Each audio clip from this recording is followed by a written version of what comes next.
जय भीम, जय भारत, नमो बुद्धाय। स्वागत है आपका हमारे चैनल अम्बेडकर नेशन पे और मैं हूँ आपके साथ वैशाली प्रसाद।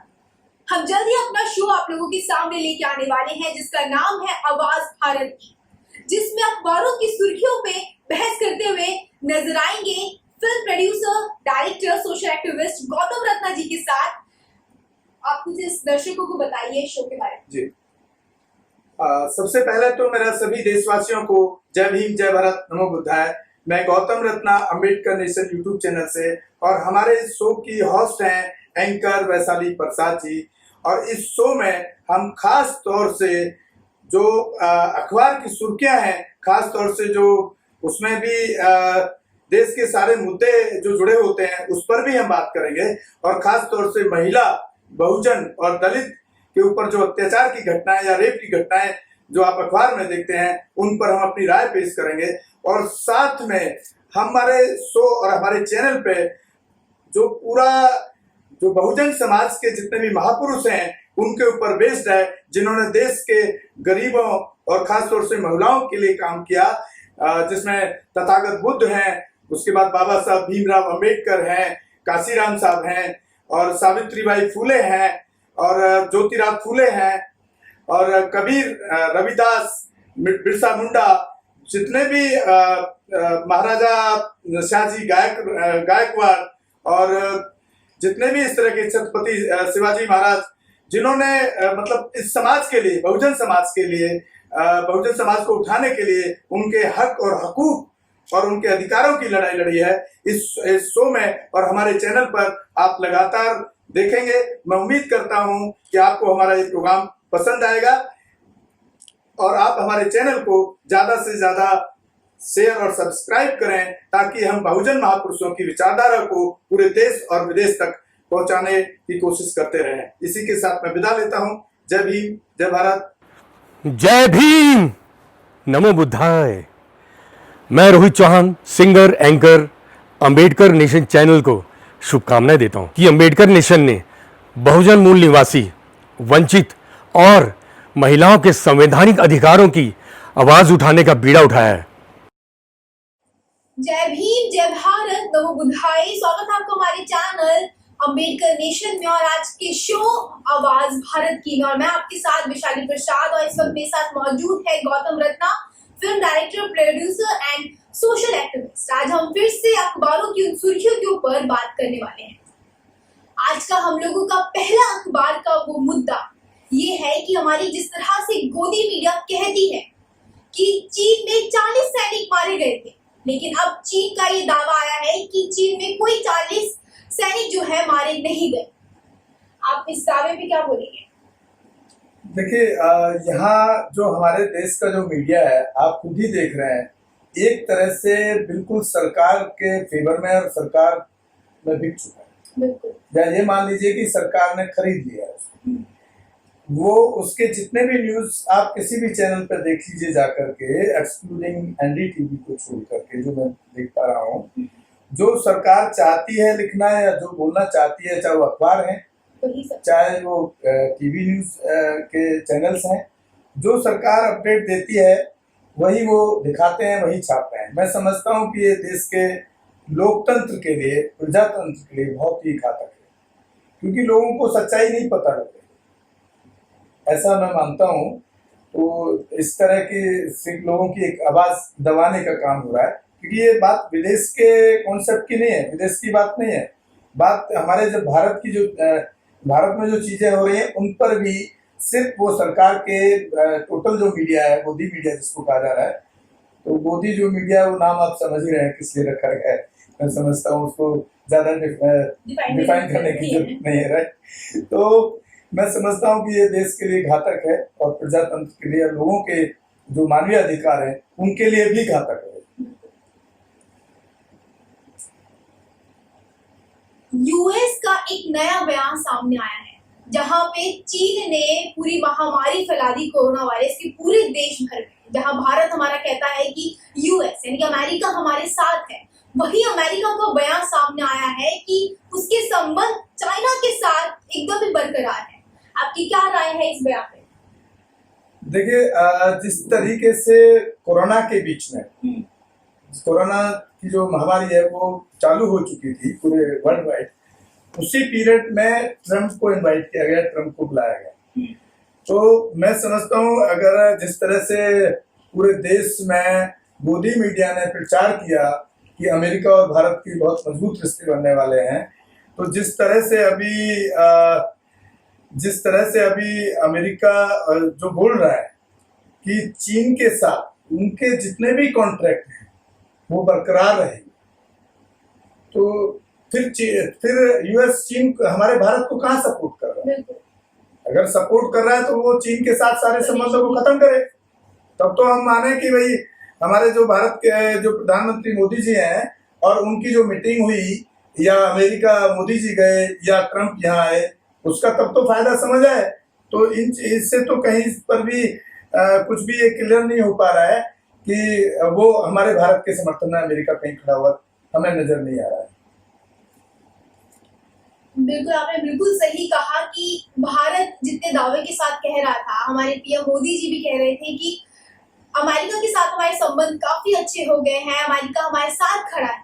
अगर अमेरिका हमारे साथ खड़ा होता तो वो चाइना के साथ अपने संबंध अच्छे क्यों रखता, जबकि चाइना ने इतनी बड़ी महामारी पूरे देश में फैला दी, यहाँ तक कि चाइना ने अमेरिका को भी बर्बाद करना चाहा।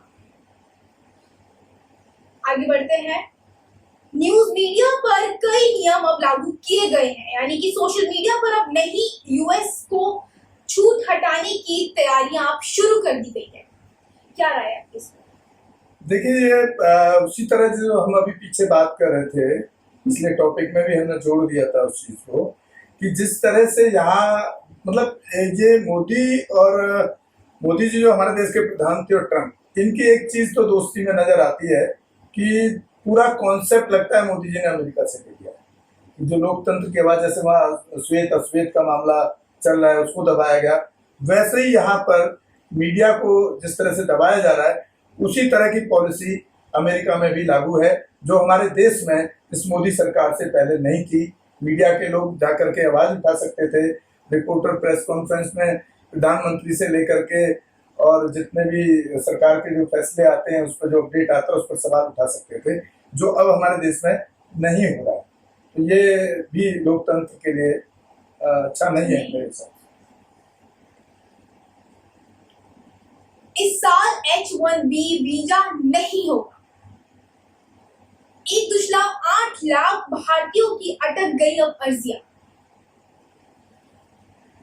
देखिए लगभग 1.8 लाख का मतलब हो गया आपका लगभग 2 लाख के आसपास हो गया। ये 1.8 लाख मोदी मीडिया लिख रहा है तो ये 2 लाख से ऊपर का भी आंकड़ा हो सकता है मेरे हिसाब से। तो आप सोचिए कि हमारे मोदी जी और ट्रम्प की कहीं दोस्ती कामयाब होती नजर नहीं आ रही है, ना दोस्ती नजर होती आ रही है, ना ही वो कहीं किसी प्लेटफॉर्म के रूप में दिख रही है पॉजिटिव के। तो हमारे जो लगभग 2 लाख लोग जो खास तौर से वहाँ आईटी में अमेरिका में जाकर के अपना भविष्य बनाते हैं या वहाँ जो जॉब करने वाले थे उसको ट्रम्प ने रोक दिया है। तो कहीं से भी नजर नहीं आता है कि ट्रम्प या यूएस जो अमेरिका जो है वो भारत के साथ खड़ा है। कहीं किसी भी एंगल से आप देख लीजिए, किसी भी टॉपिक पर देख लीजिए, किसी भी विषय पर देख लीजिए, अभी तक कहीं भी अमेरिका भारत के साथ खड़ा हुआ नजर नहीं आता है। अगला मुद्दा, अगली खबर आज की ये है कि भारतीय रेस्तरां में तोड़फोड़ बहुत ही बुरी तरीके से कर दी गई है। देखिए ये जिस तरह से हमारे यहाँ पे जातिवादी घटनाएं होती हैं, मैं पीछे हमने वो स्टोरी भी दिखाया था, एक केस आपको बताऊंगा, नोएडा के अंदर ही हुआ ये। तो वहाँ जो ये नस्ल भेद का जो पीछे मामला हो उसी के अगेंस्ट लोगों ने इस तरह की तोड़फोड़ की है। लेकिन कम से कम ये अच्छी बात है, अच्छी पहल है कि वहाँ के लोग जागरूक हैं और हमारे यहाँ के लोग जागरूक नहीं है। नोएडा में पीछे एक दलित समाज के एक ठेली पर यहाँ उल्टा हो रहा है। वहाँ लोग सामाजिक समरसता, जिसको भाजपा सामाजिक समरसता उनके एजेंडे में बड़ा नाम गिना जाता है सामाजिक समरसता का, कि भाजपा की सरकार और ये सरकार सामाजिक समरसता के लिए काम कर रही है। सामाजिक समरसता उसको कहते हैं बराबरी की, कि हर समाज हर जाति में बराबरी हो, हर मानवता के बीच में बराबरी का एक रिलेशन हो। बट नोएडा में जो हमने केस पीछे देखा, एक आदमी आता है, उससे पहले जाति पूछता है। रेहड़ी पे एक पटरी वाला आदमी छोले कुलचे बेच रहा है, जब वो जाति बताता है कि मैं जाटव समाज से हूँ, तो वहां पर जाटव समाज शेड्यूल कास्ट कम्युनिटी में आता है, तो वहां पर वो उसको जाति सूचक शब्दों के साथ उसको गाली देता है और उसको ठेला को पूरा फेंक देता है। लेकिन ये एनडीटीवी ने सिर्फ चलाया इस स्टोरी को, बाकी किसी चैनल पे मैंने नहीं देखा। तो ये चीज हमारे देश में भी होना बहुत जरूरी है, इक्वलिटी के लिए, बराबरी। एक ठेली वाला खड़ा है, उसको आपको खाना खिला रहा है, अपना सामान बेच रहा है, अपना घर चला रहा है, गरीब है, मजदूर आदमी है, आप उससे जाति पूछ करके उसको ठेला फेंक देते हैं। और उसके जो आदमी इस काम को कर रहा है, जिसकी मानसिकता मनुवादी जातिवादी मानसिकता है, जो ऊंच नीच की मानसिकता है जिसकी, उसके खिलाफ कोई भी समाज खड़ा नहीं होता है। तो ये बड़े अफसोस की बात है। मैं समझता हूँ कि हमारे भारत के लोगों को भी इस चीज को समझना चाहिए कि हर इंसान बराबर है। ऊंच नीच का कोई भी स्थान हमारे देश में अगर है, अभी तक है, लेकिन होना नहीं चाहिए। और जबकि हमारे संविधान में सबको बराबरी का अधिकार है, तो इस पर हमारी जो सरकारें, जो भी सरकारें रही हैं, कोई एक सरकार नहीं है उसके लिए जिम्मेदार है। कांग्रेस और भाजपा और जितनी भी सरकारें रही हैं, सब इसके लिए जिम्मेदार है, क्योंकि उन्होंने इस पर काम नहीं किया। और अमेरिका के लोग अवेयर हो गए कि वो इस तरह की तोड़ फोड़ कर रहे हैं, क्योंकि चीजें वहां पर जो काले गोरे का जो बीच में ये 2 लोगों की मौत हुई है उस कारण से, तो उस पर ये जो है हमारे देश के अंदर भी हमारे लोगों को बाहर निकल के आना चाहिए। अगर इस तरह की किसी के साथ में उत्पीड़न होता है या एट्रोसिटी होती है, तो उस पर खुद ही लोगों को आगे आना चाहिए कि इस तरह के हादसे किसी के साथ ना हो। अगला सवाल सिर्फ हमारे लिए नहीं बल्कि हमारे देश के लिए भी है। क्या सच में धर्म जो है, हमारा जो पूजा स्थल है, जो कार्यक्रम जो हमारे चल रहे हैं, क्या इस वजह से जो हो रहा है हर जगह पे पूजा पाठ के दरबार खोल दिए जा रहे हैं, इससे क्या वायरस जो है अपनी मौजूदगी बढ़ाता जा रहा है? देखिए, WHO की जो रिपोर्ट है, जो ये आप अभी आज के पेपर में जो हेडलाइन दिया है ये, और ये बहुत छोटे से रूप में छापा जाता है, क्योंकि कहीं ना कहीं धार्मिक दबाव अखबारों पे भी है क्या, मुझे समझ नहीं आता है। मानवता उनके लिए सर्वोपरि नहीं है, उनके लिए गोदी मीडिया सर्वोपरि। इतना छोटे से रूप में इस खबर को छापा, जबकि बहुत बड़ा डिटेलिंग में होना चाहिए ताकि लोगों को हाईलाइट होकर के सामने से दिखे। तो धार्मिक कार्यक्रमों से कोरोना वायरस बढ़ रहा है, not in our country, it is in all world. तो पूरे वर्ल्ड की एक समस्या है ये धर्म, जिसमें कि मैं कार्ल मार्क्स का उदाहरण यहाँ देना चाहूंगा। आप शायद नहीं पढ़ी होंगे कार्ल मार्क्स को, तो मैं बता दूं आपको। कार्ल मार्क्स एक बुद्धिजीवी और बहुत तर्कशील इंसान थे, और उन्होंने धर्म को अफीम के रूप में देखा है कि धर्म वो अफीम है जिसको आप उस नशे को सुंघा दोगे या पिला दोगे या उसके जहन में भर दोगे दिमाग में, वो उससे कभी नहीं निकलता है, चाहे वो मर जाएगा।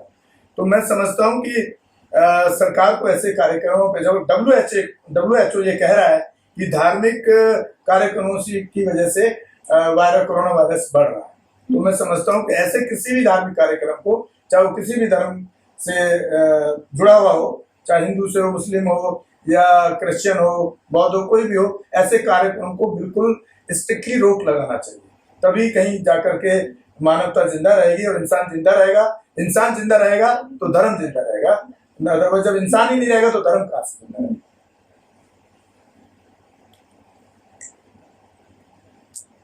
पतंजलि ने जब दावा किया कि दवाई जो है बन चुकी है, तब उसके बाद सरकार ने ये बयान किया है कि ब्यूरो दो कि कहाँ बनी है दवाई। देखिए, जहां तक रामदेव बाबा का सवाल है, पतंजलि के जो ऑनर है, तो वो तो कुछ ना कुछ आड़े टेढ़े मेढ़े कुछ ना कुछ उनका चलता ही रहता है। टीवी पे भी बड़ा, हर चैनल उनको बुला लेता है, क्योंकि उसका कारण ये है उसके पीछे कि हर चैनल को वो एक एड के रूप में जो उनके प्रोडक्ट है फंडिंग करते हैं। और वो प्रोडक्ट का कितनी बार कितने चीजों में उनकी जो सच्चाई है वो सामने आई है। उनके जो प्रोडक्ट हैं बहुत failure, so many times failure निकले हैं जो वो दावा करते हैं। तो आप सोचिए कि ऐसा कौन सा वही जादू की छड़ी है, क्योंकि ये तो धर्म के साथ साथ दुकान चलाते हैं, पहले धर्म चलाते हैं, पहले ये कट्टर हिंदुइज्म की बात करते हैं, उसके बाद अपने प्रोडक्ट बेचते हैं, और इनके प्रोडक्ट धर्म के नाम पे बिक जाते हैं। जैसे मैंने आपको बताया ना, धर्म एक अफीम है। पहले जिसको आप धर्म की अफीम पिला दोगे तो उस धर्म के पीछे वो पागल हो जाएगा, चाहे किसी भी धर्म की बात हो। तो इन्होंने पहले तो धर्म की दुकान शुरू करी, उसके बाद में धर्म के साथ साथ उन प्रोडक्टों को लॉन्च कर दिया। इनके नाम भी ऐसे रखे हैं कि जो आदमी उससे इंस्पायर्ड हो, साथ में धर्म को साथ में रख करके इनके प्रोडक्ट खरीदता रहे। बाकी इनके प्रोडक्ट कहीं बहुत सारे सैंपल्स में फेल हुए हैं। जो पूरा वर्ल्ड अभी तक दवाई नहीं बना पाया है, जहां पे लोग टेक्निकल है, साइंटिफिकल है, और भारत से कहीं ज्यादा साइंटिफिकल लोग हैं वहां पर, जो धर्म में नहीं जीते वो साइंटिफिकल रिसर्च करते हैं, उस पर क्रॉस चेक करते हैं उसको, वो दवाई नहीं बना पाए। और बाबा रामदेव जी प्रेस रिलीज और पूरे देश में छा गए कि उन्होंने कोरोना का दवाई बेचना शुरू कर दिया। अब मैं ये नहीं कह सकता हूँ, आपको बता नहीं सकता कि इसमें वो गाय का मूत्र बना करके बेचेंगे या गाय का गोबर बना के बेचेंगे। जो हमारे देश में गाय के नाम पे, धर्म के नाम पे गाय का मूत्र भी वो बेच रहे हैं, जबकि गाय का मूत्र तो मूत्र ही है ना। तो इनका हमको नहीं लगता है, और ये सरकार ने अगर ये स्टेप लिया है तो मैं समझता हूँ कि ये इस सरकार का पहला एक ठीक काम होगा कि पहले इन्होंने जो प्रोडक्ट बनाए, जो दवाई बनाई है कोरोना के लिए, पहले इसको टेस्ट किया जाए। उसमें अगर पास होती है तो फिर हम ये नहीं कह रहे कि भाई दूसरे देश की कंट्री कोरोना दवाई बना सकता है या हमारे all India medical research centre बना सकता है। हो सकता है भाई वो रामदेव बाबा जी भी बना दें, क्योंकि बाबाओं की तो हमारे देश में ज्यादा पूछ होती है ना। आपने पहले भी देखा होगा रामपाल बाबा और कौन सा जो सफेद दाढ़ी रखते हैं आसाराम बाबा, बाद में वो रेप केस में आज जेल में पड़े, या ऐसे ऐसे ऐसे करप्शन में रेप केस में जेल में पड़े।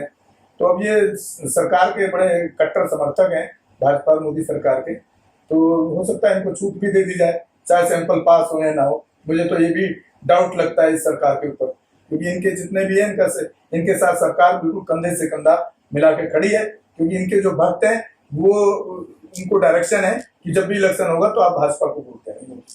शायद इसके पीछे एक मैं समझता हूँ कि अच्छी खासी साजिश चल रही है। इसका टेस्ट होना चाहिए पहले, उसके बाद इनको कुछ अलाउ करना चाहिए।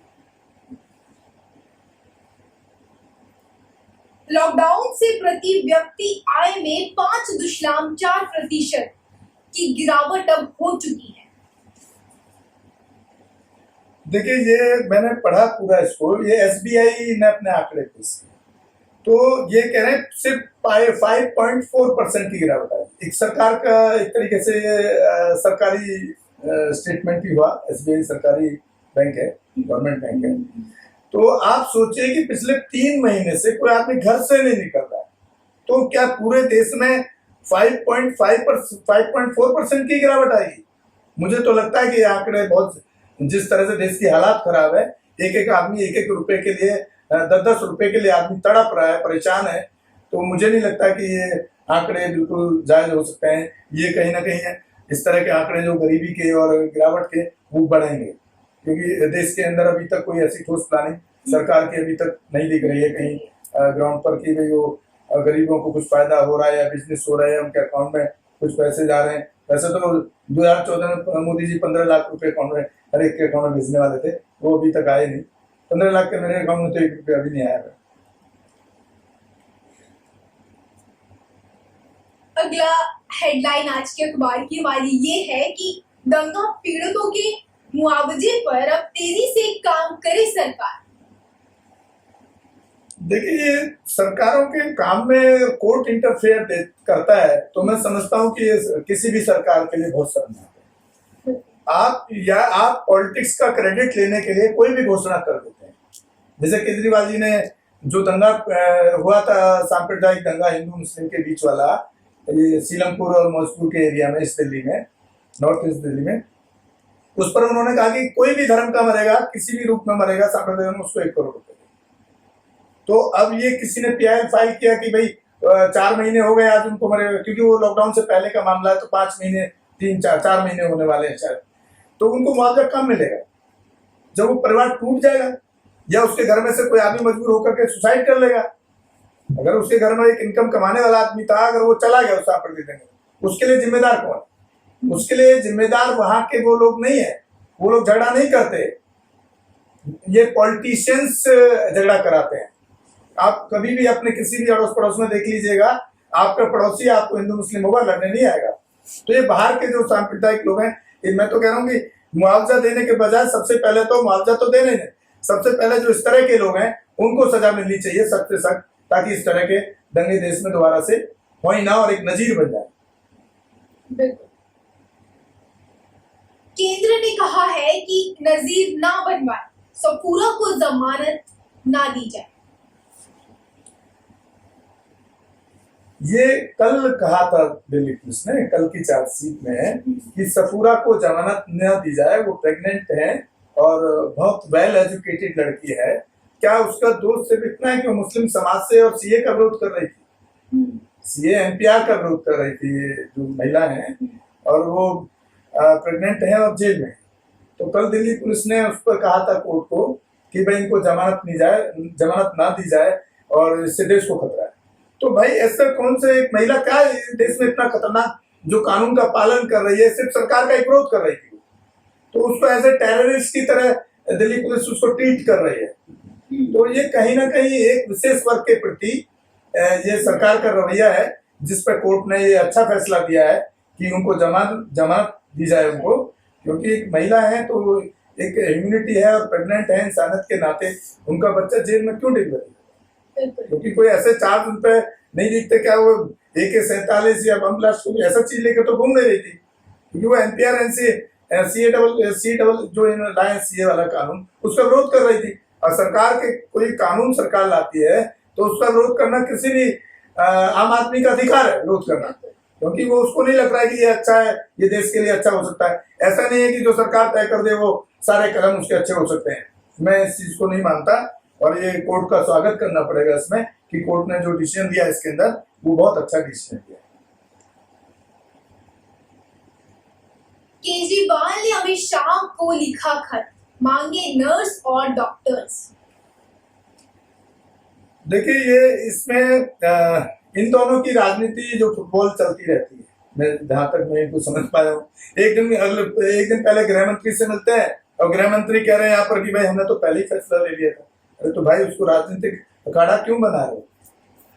राजनीतिक अखाड़ा बनाइए, कोई मना नहीं कर रहा है, लेकिन ऐसे जिस दौर में देश गुजर रहा है, अरे जब इलेक्शन होगा तब भाषण दे लीजिए। क्योंकि जिस तरह से पीछे भाषणों में केजरीवाल जी को आतंकवादी कहा गया अमित शाह जी के द्वारा, उनके पार्टी के बहुत सारे लीडर्स ने उनको आतंकवादी बताया, तो केजरीवाल आतंकवादी तो नहीं लगते हैं, आपको लगते हैं क्या? मेरे हिसाब से तो उन्होंने कुछ काम ठीक ही किए हैं, जैसे एजुकेशन पे उन्होंने थोड़ा अच्छा काम किया एजुकेशन पे, और पुअर सेक्शन के लिए भी कुछ योजनाएं उन्होंने, जैसे भीम योजना वगैरह है, एक तो कुछ इस तरह की स्कीम शुरू करी है। तो ये आप कितने अफसोस की बात है, देश इतने बुरे दौर से गुजर रहा है, महामारी, हमारे ऊपर कानून लागू है कि आप कोई भी चीज उस कानून के बाहर नहीं कर सकते। तो ये राजनीतिक भाषणबाजी करना मैं समझता हूँ देश के लिए और इस तरह के माहौल में ठीक नहीं है। दोनों ही सरकारों को जो महामारी कोरोना की फैली है इस पर काम करना चाहिए, लोगों के स्वास्थ्य के लिए ध्यान देना चाहिए, लोग कैसे उस चीज से बच पाए उस पर ध्यान देना चाहिए। इस साल हमारे भारतीय मुस्लिम हज यात्रा नहीं कर पाए। आखिर मुझे ये समझ नहीं आ रहा कि जब रथ यात्राएं हो रही है, पुरी में लोग यह यात्राएं करने के लिए जा रहे हैं, तो आखिर मुस्लिमों को हज यात्रा के लिए क्यों मना किया गया? उन लोगों को फंड वापस मिलने के लिए कहा गया है। आखिर ये धर्मों के अंदर क्यों किया जा रहा है, जब हमारा देश कहता है कि चारों धर्म हमारे एक है? तो अगर रुकावट चारों के लिए देनी चाहिए या तो सबको ही देनी चाहिए? आप इस पे क्या राय देना चाहेंगे? देखिए ये जहां पर हज के लिए जाते हैं उस कंट्री ने बैन किया है, उस कंट्री ने बैन किया है कि हम हज यात्रा की परमिशन नहीं देंगे, इसलिए सरकार ने इस तरह का ये फैसला लिया है शायद। और लेकिन उसने ये भी कहा है कि कुछ लोग उनके टर्म्स कंडीशन के हिसाब से हज यात्रा कर सकते हैं। तो जब आप टर्म्स कंडीशन के साथ जगन्नाथ यात्रा को कोर्ट ने भी हरी झंडी दे दिया, सरकार ने भी दे दिया, तो फिर उनको भी इजाजत मैं समझता हूँ कि दी जा सकती है कि उनकी भी आस्था है, उनका भी धर्म। तो या तो स्ट्रिक्टली रोक लगे तो दोनों धर्मों के फंक्शन पर रोक लगे, क्योंकि दो धर्म हमारे यहाँ पे ज्यादा बाहुल लोग हैं, हिंदू सबसे ज्यादा है और मुस्लिम थोड़े कम है, लेकिन सेकंड पोजीशन में धर्म के हिसाब से वो आते हैं। तो मैं समझता हूँ कि सरकार को दोनों के साथ ही एक जैसा बिहेव, एक जैसा कानून के तहत सरकार को काम करना चाहिए। ये एक तरफा इस तरह से किसी एक धर्म को छूट देना मैं समझता हूँ कि बिल्कुल भी ठीक। तो फिलहाल इस शो में इतना ही। मैं वैशाली आपसे लेती हूँ विदा। आज का शो आपको कैसा लगा हमें कमेंट बॉक्स में जरूर बताएं और हमारा channel like, subscribe and share करना बिल्कुल भी ना भूलें, ताकि हम अपने बाबा अम्बेडकर जी के विचारों को देश विदेश तक जरूर पहुंचा सकें। धन्यवाद। जय भीम, जय भारत, नमो बुद्धाय। अंबेडकर नेशन चैनल आर्थिक समस्या से गुजर रहा है। अगर आप बहुजन समाज में बाबा साहेब अंबेडकर और तथागत बुद्ध की विचारधारा को अधिक से अधिक लोगों तक पहुंचाना चाहते हैं तो हमें आर्थिक सहयोग प्रदान करें, ताकि हम अपने चैनल के माध्यम से देश विदेश में समता, बंधुता, एकता और संवैधानिक अधिकारों को ज्यादा से ज्यादा लोगों तक पहुंचा सकें। अंबेडकर नेशन चैनल जो YouTube पर भी प्रसारित होता है, प्रस्तुतकर्ता गौतम रत्नम। आप अपनी सहायता राशि नीचे लिखे खाते में जमा करा सकते हैं। खाता धारक गौतम रत्नम। खाता संख्या 3169576865 IFSC कोड SBIN 0060336। बैंक भारतीय स्टेट बैंक। आप हमारे बैंक खाते का विवरण स्क्रीन पर भी देख सकते हैं।